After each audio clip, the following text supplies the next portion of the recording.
Bom, pessoal, olá a todos. Fazer aqui mais uma continuação da nossa leitura do livro de Reis. Esse vídeo vai estar bem interessante, tá? Tem umas coisas aqui meio absurdas nesse capítulo. Lembrando que hoje eu vou tentar fazer uma live de noite, tá? E eu falo tentar por dois motivos, né? Primeiro que aqui onde eu moro é um lugar meio imprevisível, né? Um lugar que sempre tem problemas, maloqueiros, nóia, essas coisas. Então, às vezes essas coisas atrapalham, né? O fato de eu fazer uma live. E segundo é que eu tô com a perna ruim, né? Então se eu não me sentir bem também, é claro que eu não vou forçar a minha saúde, tá? Mas eu vou tentar fazer porque eu preciso fazer.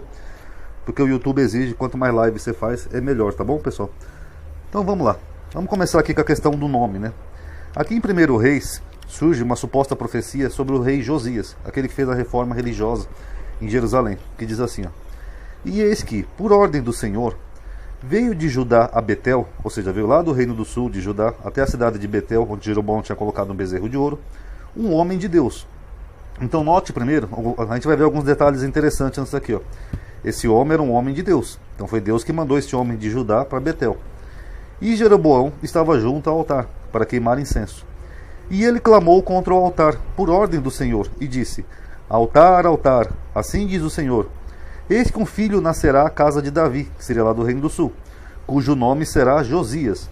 Isso aqui me chamou a atenção, pessoal, que é muito raro em profecias bíblicas alguém colocar o nome, a não ser que o nome seja simbólico, que nem aquele lá do Emanuel, lá do rei Acás.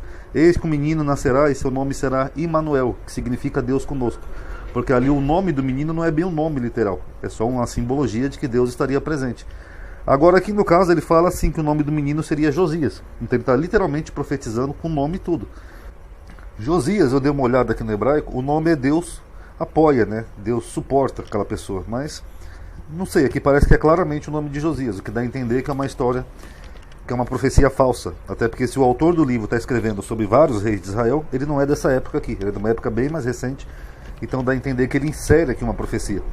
Mas, seja como for, esse homem de Deus que é mencionado aqui, ele seria um profeta, um homem de próprio Deus, que profetizou o nome e tudo de quem nasceria. O qual sacrificará sobre ti os sacerdotes dos altos, que sobre ti queima incenso, e ossos de homens que se queimarão sobre ti. Então ele vai lá e amaldiçoa o altar em Betel. Beleza. Aí Deus protege esse homem de Deus. Olha o que acontece aqui, ó. Sucedeu, pois, que ouvindo o rei a palavra do homem de Deus, que clamara contra o altar de Betel, Jeroboão estendeu a sua mão sobre o altar, dizendo: Pegai-o. Mas a sua mão, que estendera contra ele, se secou, e não podia tornar a trazê-la sobre si. Então o que a gente está vendo aqui? Que esse homem era um verdadeiro profeta, ele era um homem de Deus, mencionado aqui em mais de um versículo, e Deus protegeu esse homem imediatamente de Jeroboão. Então ele era um homem de Deus e fiel. Então respondeu o rei e disse ao homem de Deus: Suplica ao Senhor teu Deus e roga por mim, para que se me restitua a minha mão. Então o homem de Deus suplicou ao Senhor, e a mão do rei se lhe restituiu, e ficou como dantes. Então você vê que o profeta tinha até um contato direto com Deus. É uma coisa meio mística isso aqui, mas é só para vocês entenderem o ponto que eu quero chegar. Aí começa a guerra dos profetas, que é uma coisa bem estranha e meio patética aqui na Bíblia. Vamos ver aqui, ó. E morava em Betel, aquela cidade que o homem foi lá para amaldiçoar o bezerro de ouro, um velho profeta. Opa! Então, tinha um profeta em Betel. Primeira pergunta: se já tinha um profeta em Betel, por que Deus mandou um homem vir de Judá para Betel profetizar? Por que ele não usou esse profeta aqui? Vocês estão notando? É meio estranho isso. E vieram seus filhos, e contaram-lhe tudo o que o homem de Deus fizera aquele dia em Betel, e as palavras que dissera o rei, e as contara a seu pai. Então lhe disse: Vem comigo a casa e come pão. Aqui já o velho profeta encontrou aquele profeta que foi para Betel. Até que eu pulei alguns trechos aqui para não ficar muito desnecessário. Mas o velho monta no jumento, ele vai lá e encontra o homem de Deus, e ele fala: Vem comigo, come pão na minha casa. Porém ele disse: Eu não posso voltar contigo, nem entrarei contigo, nem tampouco comerei pão, nem beberei contigo água neste lugar. Porque me foi mandado pela palavra do Senhor: ali não comerás pão, não beberás águas, nem voltará pelo caminho de onde vieste.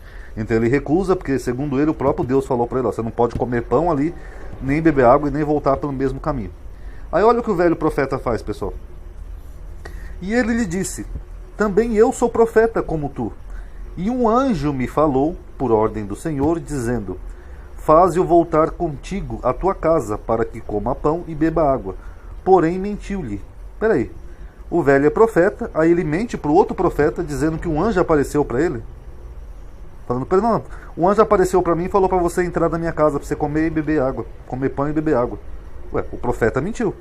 Então, como é que ele era um profeta de Deus e ao mesmo tempo mentiroso? Os evangélicos, os crentes não falam aí que o diabo é o pai da mentira? Meio estranho tudo isso daí. Mas o fato é que o outro cai na conversa dele. E vai lá na casa dele comer pão e beber água. Sendo que se ele fosse profeta mesmo também, ele deveria ter percebido que aquilo era uma armação, né? Mas enfim. E sucedeu que, estando eles à mesa, a palavra do Senhor veio ao profeta que o tinha feito voltar. Peraí.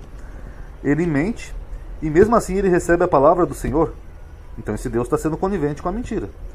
E clamou ao homem de Deus que viera de Judá, dizendo, assim diz o Senhor, porquanto foste rebeldes à ordem do Senhor, e não guardaste o mandamento que o Senhor teu Deus te mandara, antes voltaste, e comeste pão e bebeste água no lugar de que o Senhor te dissera, não comerás pão e nem beberás água. O teu cadáver não entrará no sepulcro dos teus pais.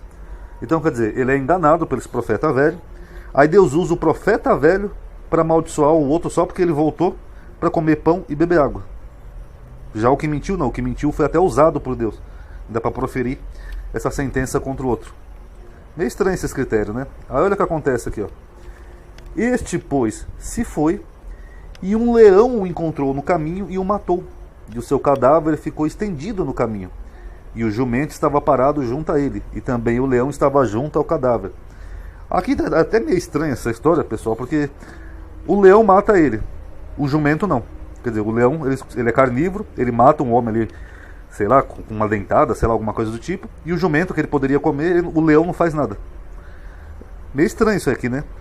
O jumento e o profetinha, eles nunca andam só. Muito estranho. Agora só para contextualizar para vocês entenderem. Deus tinha protegido esse profeta quando o rei mandou matar ele, fez a mão do rei secar. Ele faz esse profeta sair de Judá e lá em Betel fazer uma palavra, sendo que já tinha um profeta lá. Esse homem é enganado por um profeta velho que mente. Deus usa o mentiroso para poder jogar uma maldição contra ele só porque ele cometeu o grave pecado de comer pão e beber água, porque ele desobedeceu ao Senhor. E para variar, o profeta velho ainda lamenta isso. Ó. Então o profeta levantou o cadáver do homem de Deus e pô-lo em cima do jumento, levando-o consigo. Assim veio o velho profeta à cidade para chorar e enterrar. E colocou o cadáver no seu próprio sepulcro e prantearam-no, dizendo, ah, meu irmão. E sucedeu que depois de haver sepultado, disse a seus filhos, morrendo eu, sepultai-me no sepulcro em que o homem de Deus está sepultado. Ponde os meus ossos junto aos ossos dele. Quer dizer, ele ainda lamenta, chora, pede, coloca ele no próprio sepulcro dele, entendeu? Sendo que esse velho profeta aqui foi ele que mentiu. Foi ele que levou o outro profeta à morte. Se ele não tivesse mentido, tivesse deixado o outro seguir o seu caminho, não teria acontecido isso. Mas Deus puniu esse profeta só porque ele comeu pão e bebeu água. O mesmo profeta que Deus tinha protegido poucos instantes antes ali do rei Jeroboão. Meio estranho nessas histórias, né, pessoal? Diz aí o que vocês acham aí no comentário. Eu achei meio absurdo, tá bom? Então tirei suas conclusões. Bom, quem puder dar um like aí no vídeo, obrigado por ter assistido, tá bom? Ativa o sininho. Paz a todos.